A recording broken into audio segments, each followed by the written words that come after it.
My name is Damali Ssali, and I welcome you to this episode of the Ideation Corner. The Ideation Corner is a space where ideas are discussed and dissected. And today I host Tony Okao Otoa. Tony is the Executive Director of the Stanbic Business Incubator. The Stanbic Incubator was set up and mandated to support the development of small and medium-sized enterprises in Uganda. In his role at the incubator, Tony designs strategies, manages and implements activities to support entrepreneurs in an incubator setting. Prior to this, Tony worked as both National Content Manager and the Public Affairs Manager at Total. Tony has also worked with civil society in the United Kingdom and in Uganda, focusing on the development of the oil and gas sector in the East African region. It was in this period that Tony published on the regulations and laws of the oil and gas sector.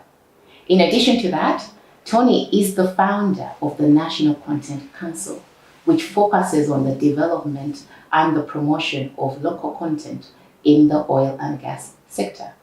Furthermore, Tony has since 2014 been an advisor on local content to the Uganda Chamber of Mines and Petroleum.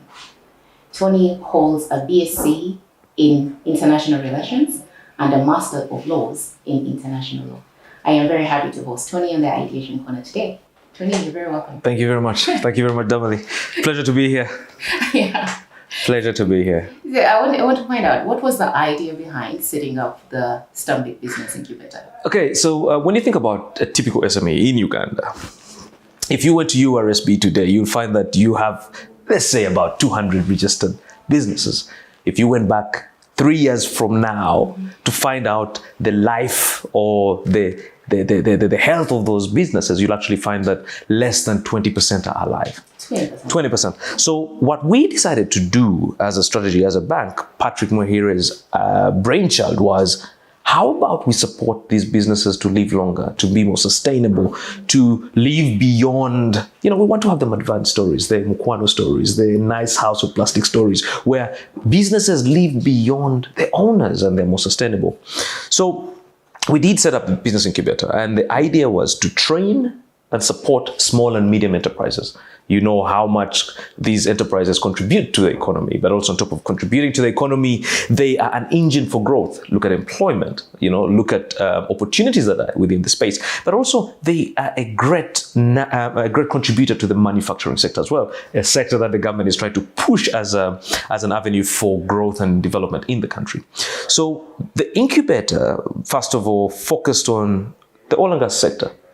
We all know there's need for many Ugandans to get into this sector, many businesses to get into this sector. But if you look at the first phase that we finished, which was the exploration and appraisal phase, very few Ugandan businesses participated in that phase. What exactly is that for a layman? Okay, for a layman. I don't know what exploration. Okay, so in an oil cycle, if you want to understand an oil cycle, it begins with the first phase, which is exploration. You explore. Like John Speak and Stanley, you explore, And when you explore, you go into this place to find out if there is actually oil. Then when you find a sign of oil, you then do what they call appraisal. Now, appraisal is to find out how much of that oil is in the ground. That is the first phase that we went through. Now, immediately after that first phase, we went into what we call a dip, but that dip is a planning phase. This is the phase that we have taken long to get out, where we have been planning, budgeting, really understanding how to drill and take out this oil, but most so getting information that will inform what we call the final investment decision, FID. Okay. Now, of course, after FID, we're now going into the crazy phase of development, of construction, where huge opportunities are going to be manifested. And for the Ugandan businesses to be able to participate in that, they have to be compliant. They have to be to a standard that the oil and gas... Yes. Before I interrupt, you were saying that Ugandan businesses were unable to fully participate in the first phase, i.e. in finding out where the oil is, how much it is, how can we plan for it. Why was that? Look, oil and gas in Uganda is a new phenomenon. Very new. And just like anything, Damali, if I came to your home and I said, cook me this Japanese sushi, you won't cook it. You won't actually want to get into that conversation. But if I said, cook for me luombo, you'll probably do it because you understand it. So many businesses did not understand the oil and gas sector. So typical of African businesses or Ugandan businesses, we always wait to see then if you understand? So there's that hesitation to jump in. And many guys started jumping in towards the end of that phase where opportunities were now starting to dwindle. And the problem with that is lack of information. And that was a huge problem for many Ugandan businesses. So the business incubator now comes in to sort out the information gap, bringing the oil and gas companies closer to the companies so they can have the right information at the right time, the opportunities that are coming, like the contracts and the bids that are being, manifested in the sector. But more so, I think the idea of creating businesses that are beautiful for a joint venture partnership. So we're kind of like dressing up this girl, making her attractive for her suitor. Because you see, not many Ugandan businesses have the capital to deal in the sector. It's a very capital-intensive sector, that's one. But also two, it's a patient one. You really have to be patient. Many Ugandan businesses don't have the capital and the manpower and the ability to be patient for that long time. So the foreign companies that have been in this business for a long time can actually ride on that. So for the Ugandan businesses to be attractive to get into a joint venture partnership with these international companies, that is where we come in. We train them on compliance and standards and, oil and gas standards and all of that. And by doing that, we make them attractive for that partnership. And then they can actually get into this good relationship where they can learn from these international companies, they can gain more skills, but more so they can jump onto the real contracts. Okay. We're sick and tired of this whole idea of a Ugandan company being a subcontractor. We want them to be a proper contractor and then probably subcontract the European company or American company that's coming in. That is the story that we want. Now, from a layman's perspective, yes, from a Ugandan business, and I hear you speaking right now, that the incubator is supporting Ugandan companies to be able to be compliant. Yep. Talk me through what that is in regular terms, regular words. Right. So let's just begin with the basic company, Damali. If you went to the streets right now and you asked any company for their records, just to show if they're paying taxes, if they're paying an SSF, if they're paying any dues to whatever, or if they're even certifying or making sure that their products are to the standard that is necessitated or needed, you'll find that very many businesses don't understand that. They will say, boss, tubade tuchikola bulijjo ebintu bitambula kati gwe oze mu malala ga standards. So it's important for you to understand that that's crucial for businesses. We were just talking before this show, I think, about the digital stamps. Right now, if you're a manufacturer of any good, you have to have a digital stamp. But of course, to have a digital stamp, you also have to be UNBS certified. So you see, all of these things come into play. Compliance, okay? Which is a thing that is going to become normal. Now, let me just bring compliance down to Omuntu Wawansi, your normal trader. In the next few months, you're going to have digital invoicing, where for every item you sell in your store, it has to electronically be invoiced. And that invoice reflects that you are meaning you cannot avoid paying taxes anymore. So a guy in Chukubo needs to know that, one, his goods have to have digital stamps. I was just talking to my friend from Kasita who was saying, Mr. Sechito, who was saying many Basubuzi who had their goods, like the drinks which were in their stores before COVID or before the lockdown rather, have failed to sell their stock. Because when their stock goes into a shop, the fact that it doesn't have a digital stamp, it's impounded. And there's an issue, with the shop owner as well. So most shop owners are not buying that stock. So what happens? They can't, you're losing business. So you have digital. So compliance is very key. And I know it's difficult. We all know it's difficult. It's expensive. But the more you start doing it in a small manner, piling it on and growing it, it becomes easy.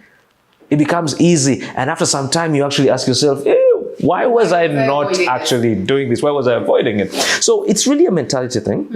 And again, I think for many traders, it's going to have to be a paradigm shift. This whole thing of thinking you can cut corners. Sometimes, and I always say that, the easiest way to a mistake or the longest or the fastest way to a mistake is a shortcut. You cut a shortcut and boom. Mistake. So that's what we're trying to do with the businesses, to try and get them compliant. So tell me, you're saying basically for a Ugandan company to benefit from the oil and gas sector opportunities that are going to come up, is you're required to be compliant. And the Stanbic Incubator supports you in doing so. Absolutely. So we've done the first phase, which is training. And now we're also going into a second phase, which is certification of these companies, ISO certifications, creating companies that are to the international standards. Damali, I was so amazed 2 days ago when I received a WhatsApp on our work group from a company, a guy saying, thank you guys for training us on joint venture partnerships. I have just gotten a joint venture partner who is located in Canada and wants us to take our products and our services to Canada. Incredible. Now, for him to be able to do that, he has to be compliant, he has to be ISO satisfied. We have supported him in that journey. And look at where his business is going. Then the second story, probably, which I like talking about, is a story of a company that came to the incubator. Nothing, briefcase company, but the dreams were huge. And these guys wanted to do the big things. We trained this company, molded it, and got it into shape in the sense that it was a prominent company. We got it certified. As I speak right now, they are doing a contract for the Katosi Water Extension Project into Kampala. They're doing a contract for the Chinese National Offshore Company, that is Sinok, and they're also doing a contract for Bolloré, an international logistics company. This is in a span of 1 year. Just 1 year. So you can't tell me anything is impossible. You can't tell me your business can't grow. It's all possible. Okay. Now, tell me, how do I get into the incubator if I'm a business? How do I get this support? Oh, it's very easy. We've actually made it easy. We've made it even easier for Muntu Wawasi. So initially when we started, like I mentioned before, it was an oil and gas story, but we're saying no. Almost all sectors connect with the oil and gas sector. And we had a criteria of a normal SME, 5 employees, turnover of about 30 million a year, having been in operations for at least one financial cycle, one business cycle, which is about a year. And that works for Kampala because the businesses in Kampala, many of them are astute. They are able to show that. But when you get out of Kampala, it's a different story. And as you know, now we're no longer just in Kampala, we're all over the country. Where it was. So we have hubs in Gulu to coordinate the north. We have a hub in Mbale to coordinate the east.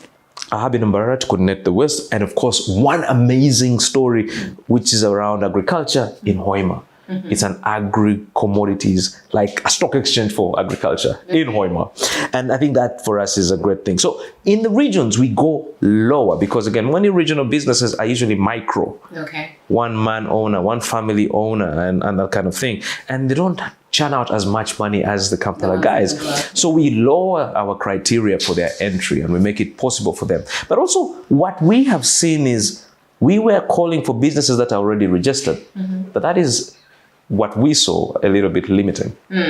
So we decided to go ahead and say, how can we then support them to become registered? So they come onto the program, and when they come into the program, what our role, our duty is to get them registered, compliant, and credible businesses. So that way, in fact, you're more open to everyone. Absolutely. Not just the registered ones. Absolutely. Or probably astute. Absolutely. For us as a brand, as the Stanbic Holdings brand, our goal or our desire is to be part of this whole local content story in the country. If we can grow businesses to become better, to do things better, that's a good story for everyone. Oh, and by the way, let me also tell you, on top of it being easy for anyone to get in, we do not care whether you bank with Stanbic or not. Oh, that's important. I was just going absolutely to ask, free. Is this only restricted to Stanbic people? No. Okay. We don't care whether you bank with Stanbic or not, and it's absolutely free of charge to your business. It doesn't cost me anything. It's just your time. Your time. That's all. And how do I find you? I'm listening to the Ideation Corner right now. I want to get, It's easy. So if you went online onto the Stanbic Holdings website, you can find a link to us. But also, you can come over to Kololo for the guys in Kampala. We are at Lower Kololo Terrace below the airstrip, where you can actually enjoy a lot of what we have there. We have space, physical space that has facilities for businesses to work. So free space for businesses to operate from, boardrooms for businesses to have decent meetings. Imagine you have a foreign partner flying in to meet you, and you are taking him to a kafunda to meet you. Or they want to have a virtual call, a Zoom call. A Zoom call. In some crowd. We have all of that. We have state-of-the-art video conferencing facilities. We have whatever it takes. And it's free to access. Free to access as long as you are part of the program or an alumni. Okay, of the program. Of the program. And for me to become part of the program, I walk into or access. Yeah, just walk in. Absolutely. Or you can even walk into any Stanbic branch. Any Stanbic branch around the country, ask them about the business incubator. They'll give you the registration form, or they can actually contact us and we can actually support you in your business, especially with the idea of growth. Okay. Yeah. Now, you when I was going through your profile, I mentioned local content. Yeah. Yeah. And Uganda, of course, we also have this local content law. Yeah. We're trying to see that at least we have the Buy Uganda, Build Uganda, which was connected to local content. In your expert opinion, where do you think we are as a country in supporting local content?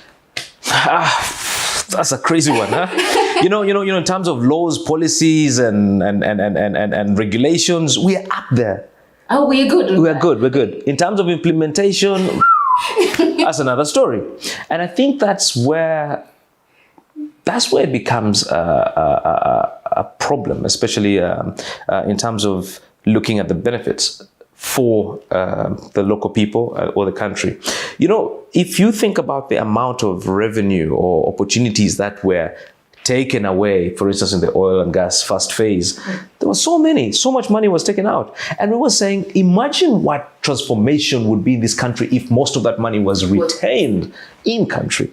Local content is about retaining as much, having the right ability in terms of manpower. So the right people for the job to be able to get that salary or get paid or get those jobs so they can retain that money in here, but also the provision of goods and services. Having the right businesses that are astute in such a way that they can provide the right services, the right businesses, and can retain a lot of that. That way the money stays more. Yeah. Country financial retention or money retention in the country, in the economy. I think that is what is important. Okay. Yeah. I feel like that's key. And sometimes speaking from a regular man's perspective, or woman's perspective. But we can use man in the Bible way. Yeah. A regular man or woman's perspective is that, I feel like if from a regular perspective, I think about it, oil and gas, I may think that my business actually doesn't fit into that oil and gas. If you can, break me down those sectors, the key things that are going to... Okay, so if you look at the regulations, there are about more than 15 areas that are ring-fenced for Ugandan businesses. Ring-fenced. Civil works construction, transport logistics, catering, camp services, manpower services. There's so many. But think about it this way. Ring-fenced for Uganda. Ring-fenced for Ugandans. But this is the interesting thing. If you are not to the standard, you cannot provide that service. So if, for instance, I need a camp services company to run my camp, and there's no Ugandan business that can actually do that, that can meet the standard. I can write to the Petroleum Authority and get a no objection and get a foreign company to come and do the same. Let's also remember that the oil and gas sector is a time-bound sector. You don't have to wait. Our problem in Uganda is people are just so laid back. You understand?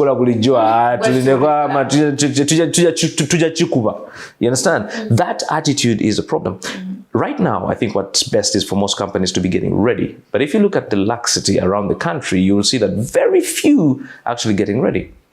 We're talking of a conditional final investment decision coming before the end of the year. But not very many people are getting ready. So back to the companies that can actually, or sectors that can actually jump in there. Even a woman selling mandazi can get in. Can get in there? Okay. Think about it this way.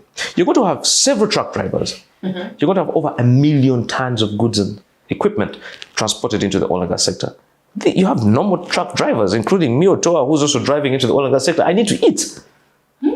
So how have you situated your small, nice store, your small kafunda, to be able to tap into that? Food, agriculture, food. If you went to Hoima right now, you'll be shocked that most of the chicken that is coming from or going into the businesses or the hotels is got from Kampala. Tomatoes from Kampala. Fish with Lake Alberta's claws from Kampala. So there's an opportunity. Even a local fisherman can style up, get his nice ice box and be able to deliver fish to whoever is aggregating it for the companies. Okay, now I'm having a bit of a problem here. Yeah. You're talking about all these wonderful opportunities that are open to Ugandans. Right. The laws are there, that they in fact ring fence for Ugandans. Yeah.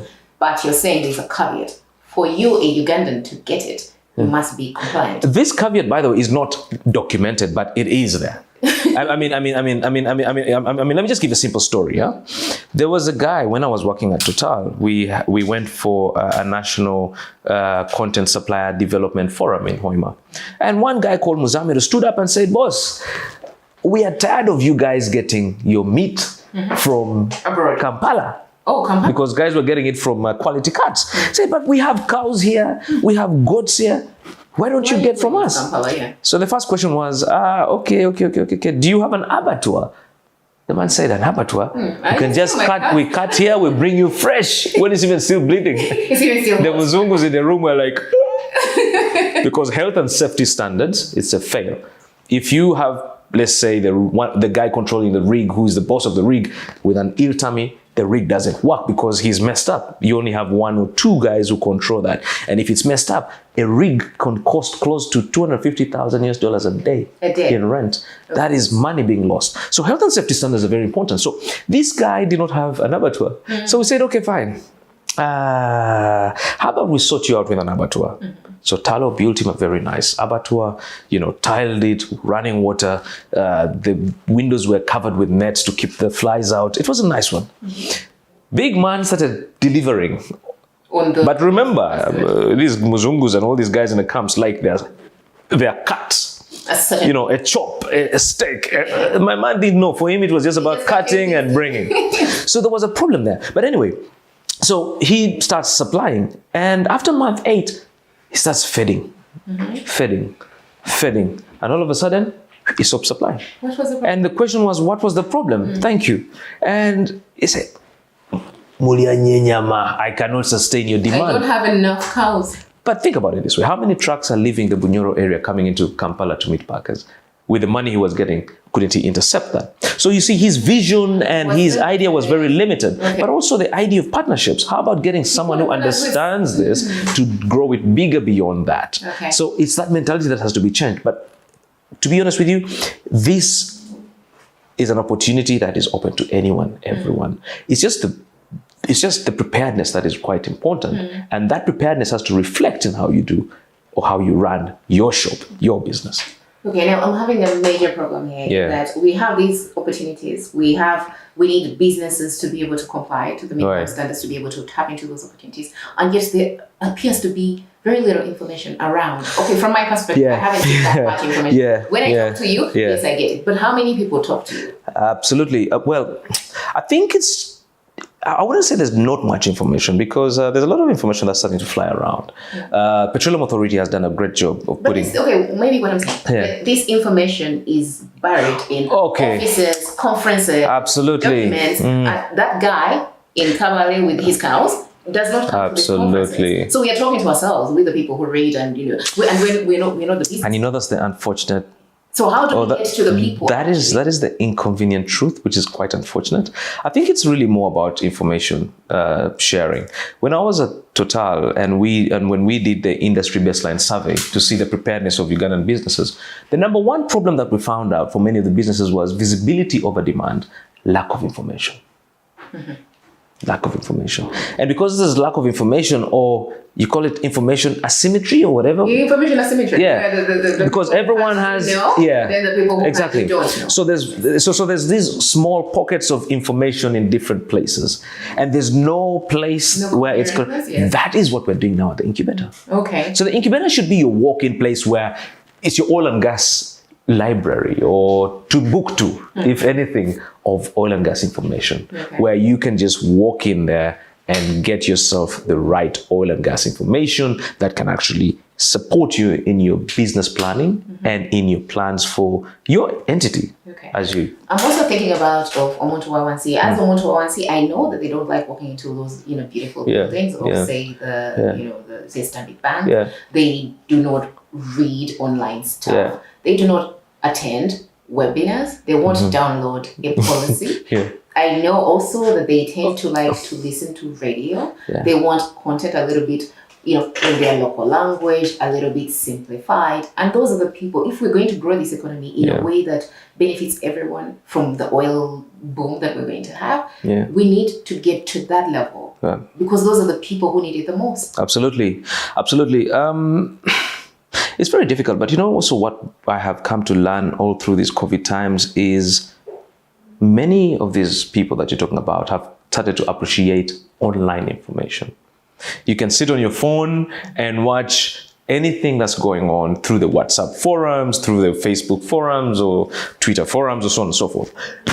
What probably is lacking is the kind of content that is going into these platforms. I remember listening to, I won't mention names, but a gentleman saying that oil is being taken out of the oil area in trucks. And it went viral and people were saying, yes, it is true. We've seen trucks taking oil out. and you think this person has everything in his influence to research, to find out the truth and inform. But yesterday someone told me that being educated gives you the privilege to inform, disinform, and misinform. And I was like, oh, wow, that's actually true. Because you see, a person without education or not without information will hardly find the time to even misinform because who's listening? But then you guys, you Masoma, you go out to really, distort information based on what you want people to think. I think, in my opinion, we need to start working on these spaces where we create information that can be easily consumed by your normal guy. Yeah, by regular. Because I'd like for me, for example, to see conversations happen around on radio. Yeah. Conversations being had by someone like you, who is an expert in the oil and gas sector, local content, but having it in Uganda, like on CBS, and start talking to them and say, I think, because that's when you're going to get to the people. That's true. Again, on the local radio, that information has to flow in that way. That's why certain bits of information gets to the guy on the ground and others don't. I feel like the information to do with oil and gas local content, how Ugandans can benefit, is stuck in conferences by these highly educated Ugandans, intellectuals like yourself, talking to the guy with his cows in Hoima. I know, but allow me to disagree at some point. My association, the Uganda Chamber of Mines and Petroleum, has gone on a deliberate 90 days media campaign. Okay. We're now probably in the last 30 days, and every day for the last days, we have been bombarding radio shows, talk shows, from your top in the local languages, including the local languages, speaking to the people, but also not just speaking to the people, but using experts in this area, people from the ministry, people from the authority, people from the chamber, to speak to people in a way that they understand, to explain to them about the opportunities and how they can engage. I think that's a good starting point. Yeah, that's good. And again, from the chamber... I didn't know about that, actually. Yeah, from the chamber, that's a great thing. But then also, the Petroleum Authority has gone and done a deliberate move to ask the companies to have a supplier development forum every quarter, and not just in Kampala, but in the regions, which is also a good thing. But also the Petroleum Authority has also deliberately gone on to have the similar engagements. I remember the one that I facilitated about a couple of months back, or no, actually in March, was one of those where you're actually seeing the authority saying, we want this information to get out to the people.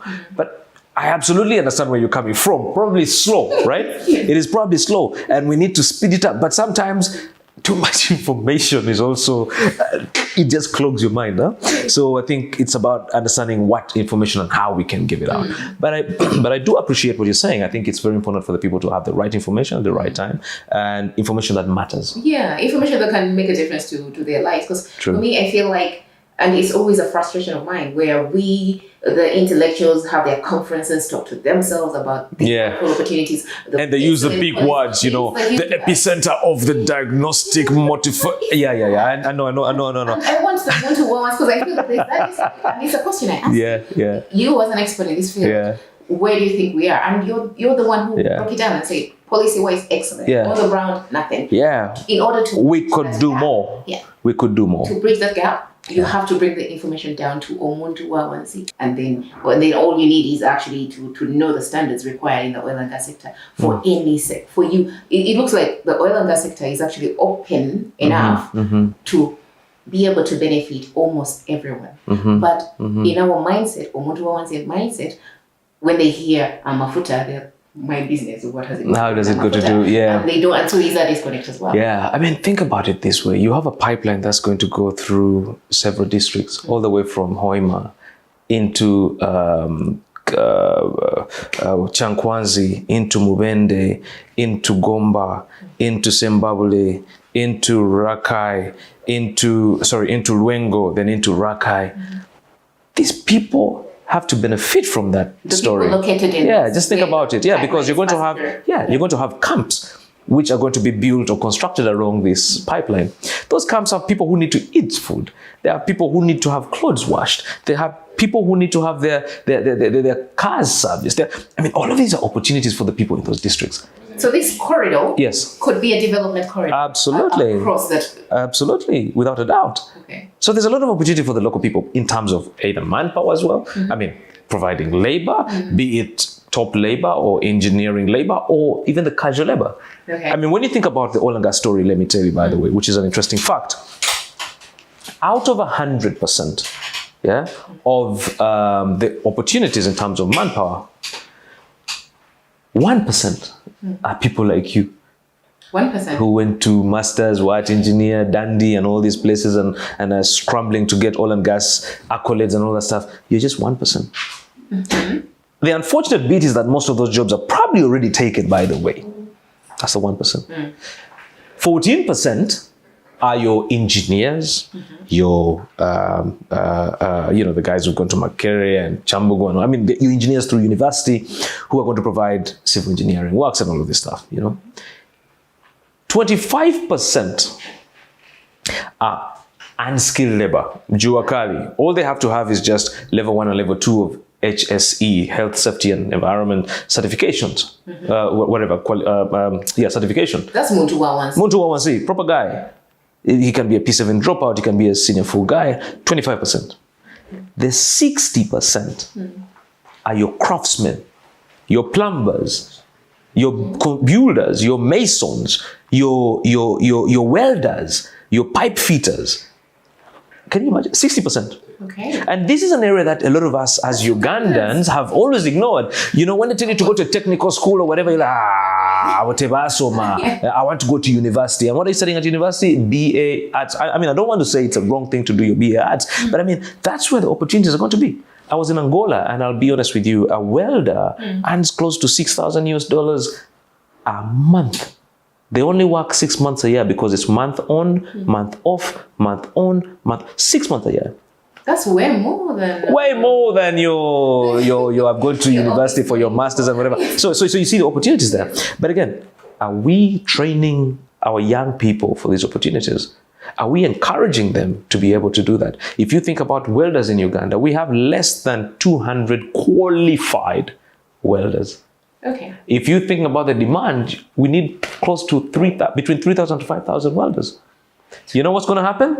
You're going to get welders from India, welders from wherever, coming into our country and enjoying what typical Ugandans would have. Question for you. Yes. You're an advisor. Yes. I say this in your program. Absolutely. You're the advisor on local content to the Uganda Chamber of Mines, especially. What is it doing about that? So we've decided to train a lot of welders and craftsmen, actually.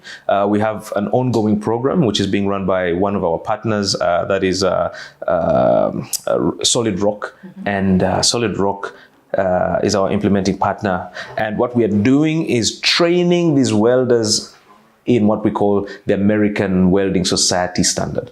It is the *1 standard for welding around the world. AWS, American Welding Society. How does someone know about this? So what do I need to it's get out to? there. In fact, it was advertised in the press where we were asking companies to bring their young people to enjoy the benefits of this free training. And this was, of course, sponsored by Private Sector Foundation through the SDF. It's the Skills Development Fund, which is meant to support the development of these kind of trades. What do I need? Yeah. Minimum requirement for me to just be a company or a welder that is interested in welding, and you have the skill. You need to already be a welder to be able to. Damali, welding is a very interesting skill, but you don't have to be a welder. You can start from scratch. If I hear this and I was like, you know what, I want to become a welder because those opportunities. Yeah. And I'm a no, you can start from scratch. Okay. I know of a very young guy who I met at the golf club a couple of years back called Grace. I asked Grace what he wanted to do in life because him being in the locker room was not the best story I would want for a young man of his kind. And I supported him to get oil and gas training. He had never welded in his life. Okay. He went to that training for 6 months, became an oil and gas certified trainer, American Welding Society standards. Today, Grace and all of his cohort own a company called Coded Welders, and they're welding several things from windows to grills to anything you can think of. Right, they're already making money as they prepare themselves and as they get themselves ready for the oil and gas sector. That is just one story. Let me ask. So it's possible. So let me ask, in this wonderful thing that you guys are doing with the Chamber of Mines, do you ever happen to go to schools and tell them, so that I'm an S4 candidate right now, but you're telling me after you finish your final exams, in your vacation, you can join our thing, and these are the opportunities in welding in future. Yeah. You know? So that I may decide, if I don't have enough money to actually continue with A-levels, I can actually just go and start studying the Absolutely. No. That's important. What you have done is creating an ideation in my mind. I think we need to. I think we need to go that way. I think we need to follow that route. I think it's an opportunity, especially. Schools. You're right. I think talk to them. Again, this old story I think has just been around our old people in conferences and all that stuff. So we need to take it down to the young guys so they can make. Again, it's career decisions, and I think this is important. No, I totally agree. I think that's a great idea that I will definitely have to follow up. There's so many people with the S4 vacation, S6 vacation. They may decide to just branch out. Look at Grace you're talking about. Yeah. I could be in my S4 vacation and decide, let me try this welding thing out that they're providing. And if it works, it's start my company. Absolutely. That's employment. I know a lot of developed countries, they literally create technical skills that give you lifetime employment without you having to go through university. So I'm asking, because a lot of developed economies, actually people not everyone has to go get a degree. And Absolutely. A lot of our people, we are going, everyone thinking you have to go all the way, get a degree. University. You actually don't like the certificate, you actually don't need, start looking for a job. You know what's interesting? This gives us a chance. You know what's interesting? If you think about Germany as a country, it has a very interesting concept when it comes to education. Most young people actually go via the technical route, and you will actually find that it is what it is, very industrialized, very. If you think about the manufacturing that's done in the country, it's crazy. But it's just because the young people are taken through that route, and again, it's up to you to either continue through that route or take on another. But you're given that opportunity. And you can get your degree. Absolutely, I think. What we need to basically get. You're the advisor to the Mines. Please advise Do not use that. We need to get into the technical school. Absolutely. And encourage them to advertise. Then we go to the secondary school. Speak to candidates. That there's this route and there's these opportunities coming up. But you have the opportunity to do that. You can even just try it out in vacation. We need to get to I will take that on. Absolutely, I will take that on. I think it's very, very important. It has to be practical. It has to be on the ground. You go to the young people, the technical schools in Hoima, in Gulu, in Kampala. You get to the secondary schools in Hoima, in Gulu, in Kampala, so that A-level candidates, senior 6 candidates, we don't all have to be channeling, getting degree certificates that we actually don't need, that actually won't give us a job. When there's another route. I totally agree. In 2 years, you could actually get a job. I think that's very, very important. For again, back to your idea of information or information sharing, that is where it starts from. Getting that information to the people, or especially to the young people, so they can make their decisions. Their right decisions. Look at Grace. He has a skill, but he's also he's now employing people as well. He owns a business. He owns a company. This is a guy who was earning less than 200,000 2 years ago. He's now earning millions in a month. That is the story that we want to see around young people, and I think it's very important. Did he do A-levels or O-levels? Yes, he did A-levels, but that was about it, really. And now look at him now. He's a business owner. He's a business owner, employing people, owning a company, getting an income, contributing to the economy. Absolutely. He could have wasted other years trying to study to get a degree certificate and then be unemployed. That's right. So we need to tap the young. Absolutely. Absolutely. We need to start from, the grassroots and then get it up. Yeah. Question I wanted to ask you is when I was reading your profile, you're a lawyer. Yeah. How did you end up into business development, oil and gas, local content? How did you maneuver that? So just to let you know, everything I studied, I have never used. I probably just use the research beat of things and whatever, but I've never used my law. I've never used my international law. But I've just been a sucker for learning. So my first jobs have just been about, really going in and learning on the job and becoming better on the job. I have this mindset thing where if I get into a situation and I don't understand something, I try to be the best person in it after some time. So what I'll do is learn and read and read. So enterprise development for me is a very interesting thing, which has a background that comes from my oil and gas experience, where I was supporting businesses to become, oil and gas compliant and supporting them in their business development. But now, in terms of business, I think anyone can be anything or do anything as long as they set their mind to it. I know people who have, been able to dissect legal jargons and have never been to law school, and I've seen people who can tell you so many things that you think they cannot do just because they do not have that education background. But I think it's all about learning and unlearning and unlearning and learning. And this is self-learning. Of course, self-learning. Very, very key. That's the best way to learn. I know people who are great mechanics and they've never been to engineering school or mechanical school. So it's really about your level of interest in that area, which I think for me is one key thing. My love for businesses, my love to see SMEs grow, my passion for business development. That is where it comes from. Okay. Yeah. Okay, so Tony, thank you so much for your time. You're welcome. Do you have any last words, anything you want to say to a budding entrepreneur? I think for a budding entrepreneur, what I would say is, if you want to be a great entrepreneur, don't come to your business as a worker or an employee. Come to your business as an entity that is trying to develop a business for growth, to make it attractive to the end user. If you look at the story that just happened a couple of days ago, the Nigerian company that sold for crazy money to a foreign company to be able to expand its operations in Africa, those young guys built a company with the dream and vision of creating it as a great company that can be attractive to other guys. The problem with our situation is, when you're a business owner, you want to run your business and it's yours, you're alone. You don't think about alternative sources of financing like equity, venture capital funds, and so on and so forth. Everyone is just thinking of the bank. So if you want to grow your business, if you want to start and have a great business, it starts by working within your business to make it compliant, attractive, resilient, that anyone who wants to join you on board to scale it will definitely pay top dollar to come and join you. That's all I can say. Yeah. Thank you so much, Tony, for that, for sparing time to speak to me. As you had, please, if you're dreaming of becoming an entrepreneur, if you're an entrepreneur, you can go into the Stanbic Business Incubator so that they can give you support to become compliant and be able to access all the goods and resources, be able to access the upcoming oil and gas economy that is coming up. You can even start, being compliant right now and make money out of it from the very beginning before the end. Please do access the Stanbic Incubator.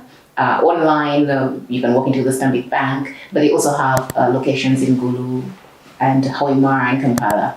Thank you so much, and please do subscribe to my channel on YouTube, and it's in my name's Damali. Thank you.